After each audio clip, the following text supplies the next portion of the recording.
Hey, I'm Alex Radcliffe from Board Game Co. and today I'm reviewing Oceans Legends of the Deep. Legends of the Deep is the expansion to Oceans, an expansion on Kickstarter. I'll have a link to that down below, and everything you see here is a prototype, rules, components, subject to change. Actually, that's a lie.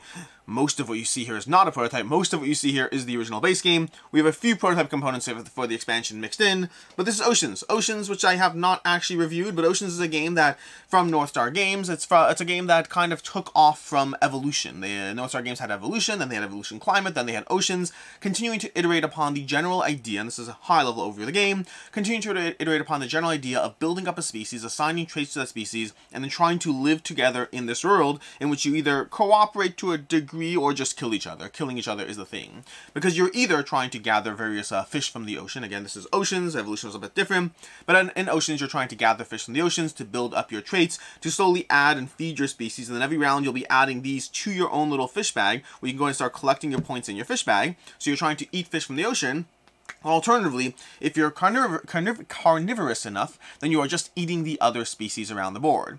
The game is going to heavily involve the idea of trying to be mindful of, people on your left and your right, as you try to go ahead and eat various species across the board, as you try to take down different people, as you're mindful of different traits and attributes having different effects based on your neighbors or based around the general game state, all of which as you constantly try to gather cards, play those cards, eventually get these very, very cool deep cards over here. These are very powerful but have a higher cost to them as you gather these deep cards and put them into your engine, giving you better species with tons of unique, insane, over-the-top abilities. But the general idea of Oceans is until the eventual fish supply runs out, until game end is triggered, you are constantly trying to build species, develop those species, add more traits and attributes to those species to power them up, constantly responding to the other players so that you can survive, and ultimately trying to, each species, once per turn, can add one of the fish from they've eaten to your little bag, which means the more species you can manage at once, the more species you can successfully manage at once, the key word is successfully, because they will be dying slowly if you're not careful. That also means the more fish you can slowly be adding to your bag throughout the game.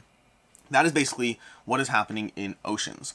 The expansion, the Legends to the Deep, adds two things. First of all, it adds a solo game. The solo game over here, the solo game is going to be its own solo game, the separate boards to manage things. I have not played the solo experience, so I can't comment on it, but I can tell you that if you're looking for a way to play Oceans solo, well, now you have it. You have the components, the rules, all that stuff, and now you can play Oceans solo. That's the extent of my review of the solo game. But we have Legends of the Deep, which, surprisingly enough, adds Legends to the game. That's going to be a deck of these Legends cards. All these Legends that give you ridiculously over-the-top abilities. These are going to be drafted at the beginning of the game. You're going to have these cool abilities, cool cards, that all give you different things that they can do. We have all your species get +2 to all gains and cannot overpopulate. We have all your species get 10 armor. The turtle folk are absolutely insane.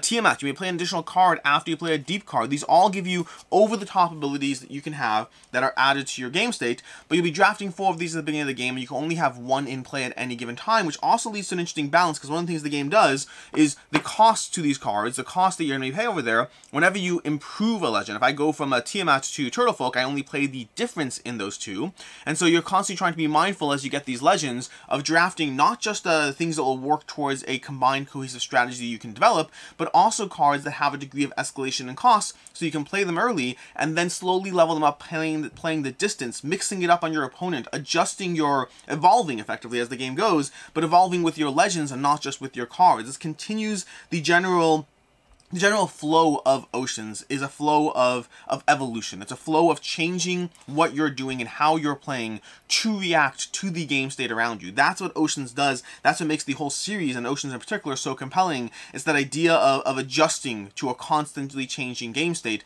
and these legends fit into that beautifully, which I guess means we're drifting into review territory already.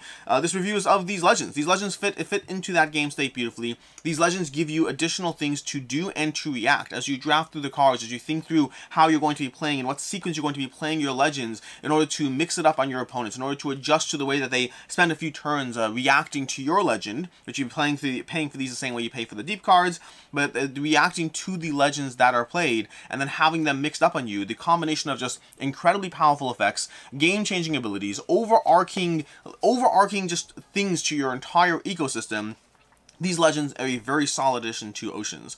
If you like Oceans, I think you'll very strongly like these Legends. To me, it's just more, but it's more but more powerful. To me, it's akin to, I don't know, Seven Wonders Leaders with Seven Wonders, giving you a higher background kind of arc to the game state that is, first of all, it's got drafting, which is my favorite thing ever, but secondly, it's got powers and abilities, and it has powers and abilities in a way that are just, some of these things are insane. We have the Flying Whales. All of your species get the following: may store 9 extra population and cannot be attacked by a species with a deep trait. Some of these cards are over the top insane as far as what they do, but they also cost accordingly. We have the Kraken Colony, an expensive one, but all of these species get the following and may attack 2 additional times. This is just straight up just over the top violence and bloodshed upon your opponents, but it may or may not work depending on what they've reacted and what they've done as far as their own cards and engine. So overall, Legends of the Deep, the Legends specifically, are a solid addition to Oceans. If you like Oceans, I highly recommend them. It's a simple, easy addition to the game that takes 2 seconds to teach and introduces powers and abilities, a changing game state, drafting in the early and pre-game gives you a higher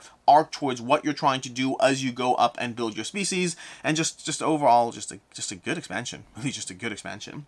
That's basically it. Until next time, I'm Alex Radcliffe from Board Game Co. I'll have a link to the Kickstarter down below. I hope you enjoyed this video, and as always, I hope you have a good one.